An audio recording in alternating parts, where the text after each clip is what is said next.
A Filipino-American painter and muralist is leaving her mark on the streets of New York City. Kamille Ejerta, who also goes by the name OG Millie, has a visual impairment and has undergone eye surgeries, but that didn't stop her from bringing color to the city. Millie joins us now live via Zoom from New York. Good morning from Manila, Millie, and good evening to you. Hi, good morning, good evening here. It's great to have you, Millie. You know, let's take a few steps back. It's a wonderful story that you have. You studied graphic art back in college, but you had trouble with computer screens, I understand. Amidst a challenge to your vision, you taught yourself how to make street art. Tell us more about it, Millie, and what caused, if I can ask you, what caused your visual impairment and how did you deal with it? Yeah, so it happened in college or high school and then college. It happened twice. So I have retinal detachment. So I always wanted to do graphic design, like you said. And I never really saw myself as a street artist. I never saw myself doing murals. Yeah, and then it just happened with one opportunity.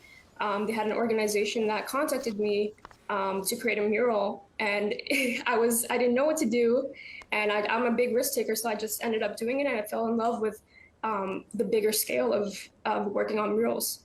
Okay. Is there an aspect to the larger scale, the bright colors that you're known for? How does that tie into the way that you go about your art? You're not only about the large scale murals, you're also about your smaller scale vintage mirrors, and we'll talk about that. We'll jump back to that too. But your visual impairment, does that tie into the way you approach your art? Yes, so I love working in larger scale because it's very thought-provoking. I love to take the viewer on a visual journey per se, and especially working with mirrors, I think that's my representation of my whole eye journey, because I love the way that the mirrors reflect, and you have to be now and in the present moment. I love how whenever you turn around, you see yourself and you see the artwork. Sometimes I leave the eyes clear so you could see, the whole my whole eye journey. I focus a lot on the eyes. Right. Millie, you're not just a great artist, you're also an athlete. You love basketball, and you continue to enjoy that game. Tell us about that. Oh, that was my first love before art. I played in grade school, I played in high school, and I got a full ride scholarship to play in college. So that was my whole adolescent years. I grew up, me and my dad shared the love of the passion of basketball. And yeah, like that always speaks to me. Even when I do a mural like that Jordan piece, I have to play basketball at the same time. Good stuff. All right, well, let's go back to your art. Now, you have a wide range, Millie. You go from, like I said, the small antique mirrors to large-scale murals.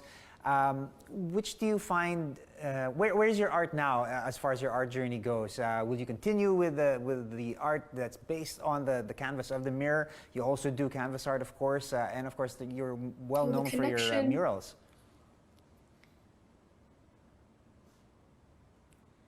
All right, we'll try to get Millie back on the line there. We've got a little bit of a technical problem. Some amazing art that we're seeing here on screen.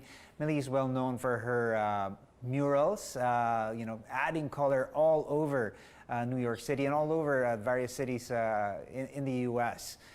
Millie, are you there? Yes, I don't know what happened. We had a small connection problem there. In terms of your art journey, how would you define where you are now? Are you going to focus more on your small formats with the mirrors, or really stick to the larger format of mural art? I would rather do both, because the smaller murals are just more of my personal works, and then the murals are more of my, I work with companies, I work with corporations, restaurants, small businesses. So that's my mark on helping the community out.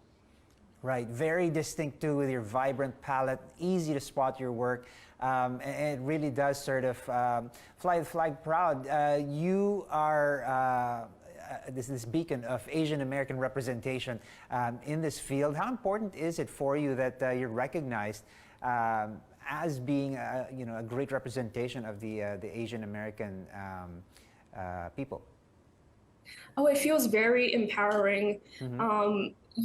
Street art or murals in general are a male-dominated industry, and I feel like I broke the glass ceiling, and especially being Asian American and let alone Filipina.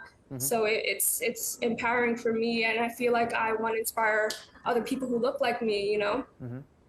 Well, on the subject of empowered and being empowered, how would you convince people that they can make their mark and they should go out and sort of follow their dreams? How do you I don't know, inspire people to empower themselves?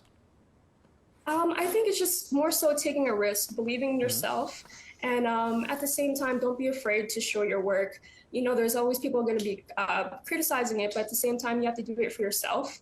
And also, you don't have to have everything figured out. You know, I never knew I was going to be an artist. So I feel like, you know, you just have to keep trying things because you don't know if you're good at it if you don't try it. Well, Millie, you're doing amazing work, and we are so proud of what you're achieving out there. Thank you once again, Kamille, for joining us this morning here on New Day.